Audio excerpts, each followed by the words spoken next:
Good morning students. बच्चों, आज हम ज्ञान सागर में पाठ 19 सिकंदर और साधु की कहानी को आगे पढ़ेंगे। इसमें मैंने आपको सिकंदर के बारे में बताया था कि सिकंदर जो था वो यूनान का बादशाह था और वो पूरे भारत पर राज्य करना चाहता था। तो एक बार उसने किसी महात्मा के बारे में सुना हुआ था और उसने अपने सैनिकों को आदेश दिया कि वो महात्मा को बुला कर लाएं। लेकिन महात्मा ने जाने से मना कर दिया। उसने कहा कि मैं ईश्वर का सेवक हूँ और अपनी कुटिया को छोड़कर कहीं नहीं जाता। और सैनिक चुपचाप वापस चले जाते हैं। तो सिकंदर जो है वो उनकी परीक्षा लेने के लिए उनके पास खूब सारा धन हीरे जवाहरात लेकर जाता है। अब हम इसके आगे की कहानी पढ़ेंगे। कुछ देर बाद महात्मा जी का ध्यान टूटा। उन्होंने आंखें खोलकर सिकंदर की ओर देखा। सिकंदर ने बड़े आदर से महात्मा को प्रणाम किया। अब उनके सामने अपने अमूल्य उपहार रख दिए। सिकंदर के उपहारों में रेशमी शॉल और हीरे जवाहरात थे। महात्मा जी बड़े ध्यान से सिकंदर के उपहारों को देखने लगे। सिकंदर बड़े विनम्र भाव से बोला, यह आपके लिए मेरी भेंट है, दया करके इसे स्वीकार कीजिए।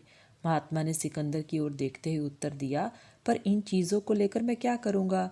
अगर मुझे लेना ही होता तो मैं घर क्यों छोड़ता? अब तो वन के फल, नदी का पानी, कुटी ही मेरा अपना धन है। भूख लगने पर मैं वन के फल फूल खा लेता हूँ और रात को अपनी कुटी में सो जाता हूँ। ये शॉल, हीरे जवाहरात मेरे किस काम आएंगे? सिकंदर महात्मा के त्याग की परीक्षा लेने आया था। वह बोल उठा, बड़ी ज़ोरों की सर्दी पड़ रही है, पर आपके शरीर पर तो एक भी कपड़ा नहीं है। ये वस्त्र आपको सर्दी से बचाएंगे। महात्मा जी मुस्कुरा उठे। उन्होंने कहा, आपका सारा शरीर तो गर्म कपड़े से ढका हुआ है, परंतु नाक और आंखें खुली हुई है। क्या नाक और आंखों को सर्दी नहीं लग रही? लेकिन सिकंदर मौन रहा।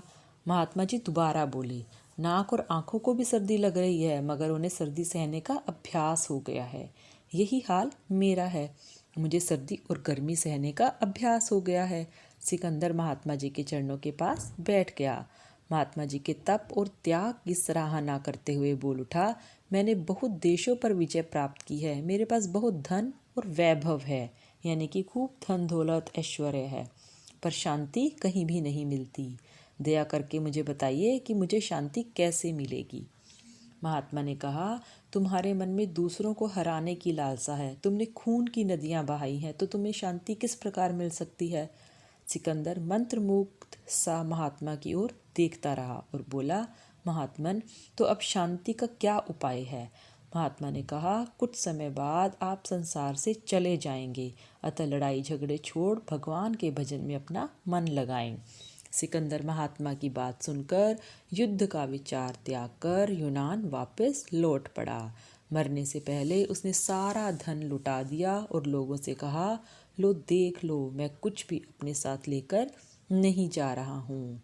तो यह एक व्यथित हृदय की कहानी है। तो बच्चों, आप इस कहानी को ध्यान से पढ़ेंगे और इसके शब्दार्थ का कार्य करेंगे। इस पाठ में दो ही शब्दार्थ हैं। पहला लौकिक, अर्थ है संसार संबंधी। दूसरा है वैभव, वैभव का अर्थ है ऐश्वर्य, धन दौलत। तो बच्चों, आप यह कार्य अपनी उत्तर पुस्तिका में लिखेंगे और इसे याद भी करेंगे।